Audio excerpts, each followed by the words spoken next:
Martes, 29 de marzo del 2022. Meditación del Evangelio. Juan, capítulo 5, versículos del 1 al 3 y del 5 al 18. Levántate, toma tu camilla y camina. Comentario breve.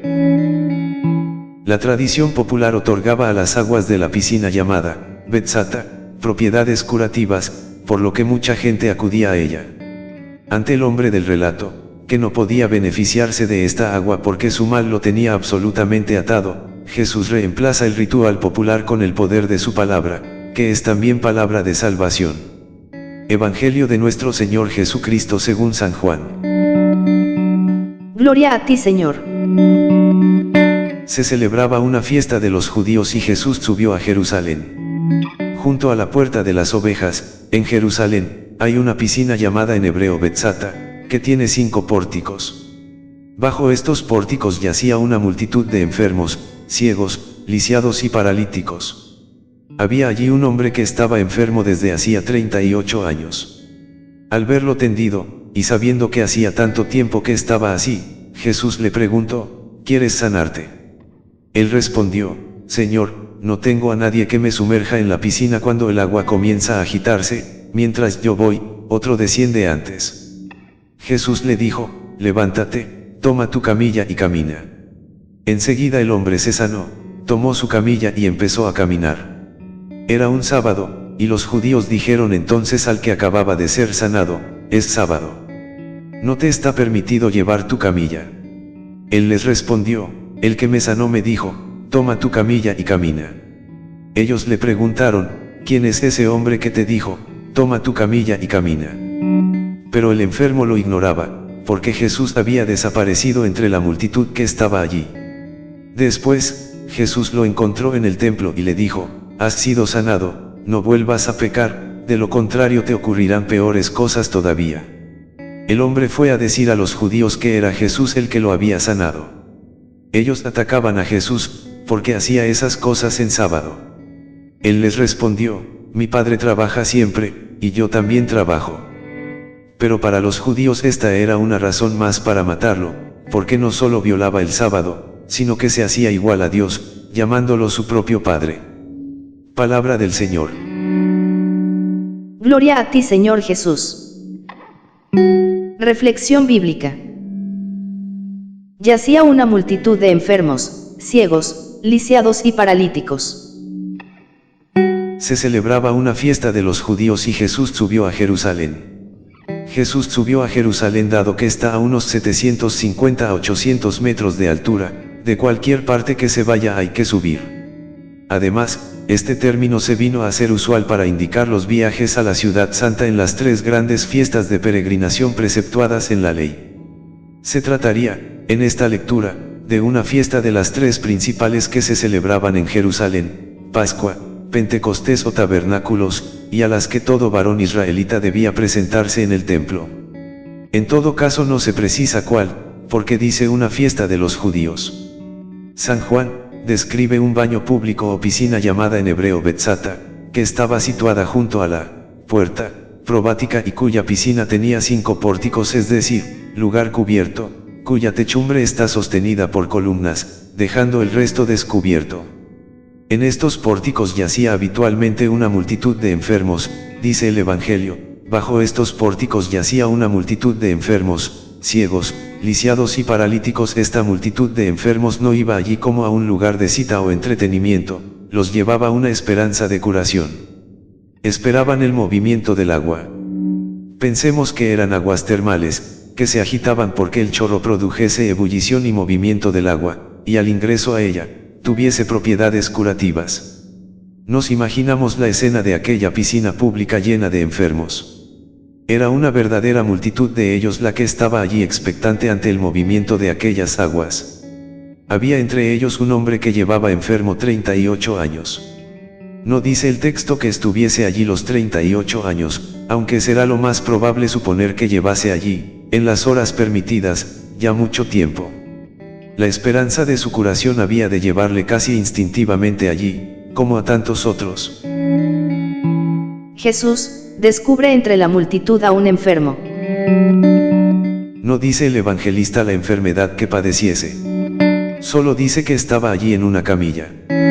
Parece, pues, que se trataba de una forma más o menos acentuada de parálisis, pues no podía valerse totalmente, sino con gran dificultad, acaso arrastrándose. Jesús le ve, le mira en su camilla, y al verlo tendido, y supo que hacía mucho tiempo que estaba así enfermo. Esto pudo saberlo Jesús por una información directa del enfermo. No obstante, la impresión del texto parece ser que se trata del conocimiento natural de Jesús de los hombres, y es lo que parece sugerir cuando Jesús le encuentra, después de curado, en el templo y le dice que no vuelva a pecar para que no le suceda cosa peor. Entonces Jesús descubre entre la multitud a un enfermo, se para ante él, lo ve desamparado y necesitado de auxilio. Esto es algo natural en Jesús, se fija en los desamparados, en los más necesitados, en los imposibilitados y amorosamente los socorre. Conoce por su ciencia sobrenatural el origen de su enfermedad, la duración de la misma, porque la mirada de Jesús penetra en lo más íntimo del corazón y lo descubre todo. Así, fija en él los ojos de su misericordia y le pregunta si quiere ser curado. Es una frase que iba cargada de sentido. Todo enfermo desea curar, su simple presencia en aquella piscina prodigiosa era una prueba de su deseo. Pero era esta pregunta un modo de despertar su fe y levantarle la esperanza. Mas el paralítico no piensa en una posibilidad de curación milagrosa por obra de su interlocutor. Entendió, por la pregunta que le hizo, si ponía los medios necesarios para obtener su curación en aquella piscina. Era su obsesión. Es lo que le responde el paralítico. Le había llegado el turno de los prodigios de Dios. A este enfermo, así impedido para ensayar aquellos medios de hidroterapia, le había llegado el turno de los prodigios de Dios. Estaba estancado en su enfermedad para que en él se manifieste la gloria de Dios. Por eso le dijo Jesús, levántate, toma tu camilla y camina. Enseguida el hombre se sanó, tomó su camilla y empezó a caminar. Esta curación va a traer un conflicto con los fariseos, porque, cuando Jesús hizo este milagro, era día de sábado. La enseñanza del Génesis sobre el séptimo día fue la base de la prescripción del descanso de toda obra en el día del sábado. Pero luego los rabinos añadieron a esta legislación una serie tal de interpretaciones, prescripciones y prevenciones tan casuísticas, que resultaban ridículas e inhumanas, yendo así contra el mismo espíritu de la legislación. Así, entre otras muchas cosas, se prohibía frotar las manos, saltar, encender la lámpara, se había limitado el número de pasos que se podían andar, camino de sábado, hasta se debía dudar en visitar a los enfermos, y, llegándose al caso, hasta prohibir las curas que supusieran algún movimiento de miembros. Si se desencajaba un pie, no se lo podía articular por nadie, ni estaba permitido por su propio movimiento meterlos en agua, solo se permitía lavarlos por fuera, con lavado ordinario y... Entre los trabajos claves prohibidos en sábado estaba expresamente citado el transportar un objeto de un lugar a otro. El que me sanó me dijo, toma tu camilla y camina. Por eso, cuando los judíos que en San Juan son frecuentemente los enemigos de Jesús, y que aquí deben de ser los dirigentes, estrechos y malintencionados ven aquel enfermo curado, y posiblemente rodeado de gentes que presenciaron el milagro, o que él mismo lo proclamaba con gestos y gritos de alegría, le decían insistentemente y conminaban que no le era lícito llevar la camilla en que había estado echado tanto tiempo. Pero la respuesta del paralítico curado fue contundente, el que me sanó me dijo, toma tu camilla y camina. No era una salida para librarse de responsabilidades con los fariseos, disculpándose con la orden recibida, era el buen sentido el que le hacía concluir, con lógica, la licitud de aquella acción. Jesús no solo lo cura, sino que además le manda llevarse su camilla. Esto era para que el milagro fuese patente y para salir por los fueros de la caridad, contra la seca e inhumana casuística de los rabinos. También una camilla para un pobre era un factor de sus bienes. Para la sutileza rabínica era lícito transportar en sábado un enfermo acostado en una camilla, pero no la camilla sola. Has sido sanado, no vuelvas a pecar. Ellos le preguntaron, ¿quién es ese hombre que te dijo, toma tu camilla y camina? Pero el enfermo lo ignoraba, no conocía su fisonomía, porque estaba habitualmente encerrado en los pórticos de la piscina probática y porque Jesús había desaparecido entre la multitud que estaba allí. Después, Jesús lo encontró en el templo y le dijo: has sido sanado, no vuelvas a pecar, de lo contrario te ocurrirán peores cosas todavía. El milagro causó fuerte conmoción. El paralítico curado debió de ir a los suyos, aunque algún celoso fariseo le hubiese impedido ir con su camilla a cuestas. Después pasó un tiempo indeterminado, que no debió de ser mucho. Y de una manera al parecer casual, pero que era providencial, Jesús encontró en el templo al paralítico curado, que había ido a la casa de Dios para agradecer el beneficio. El curado no conocía a Jesús, es este quien le encuentra y se da a conocer. El hombre fue a decir a los judíos que era Jesús el que lo había sanado. Ellos atacaban a Jesús, porque hacía esas cosas en sábado. Él les respondió: mi Padre trabaja siempre, y yo también trabajo. Jesús estará ahí con nosotros.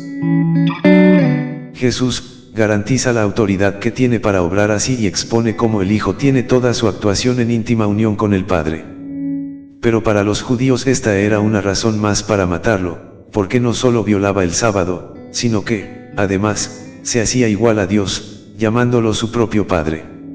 Jesús nos ha demostrado que Él quiere curarnos, pero no lo hace hasta que nosotros lo deseemos y se lo pidamos. ¿Cómo? Con la oración, porque el que reza y le cuenta sus necesidades, con confianza y honestidad, recibirá su ayuda. Es en ese minuto cuando nos damos cuenta cómo el Señor se preocupa por nosotros. Muchos nos podrán abandonar y no nos prestarán auxilio, pero Jesús estará ahí con nosotros, a nuestro lado, con toda su bondad. ¿Quieres curarte?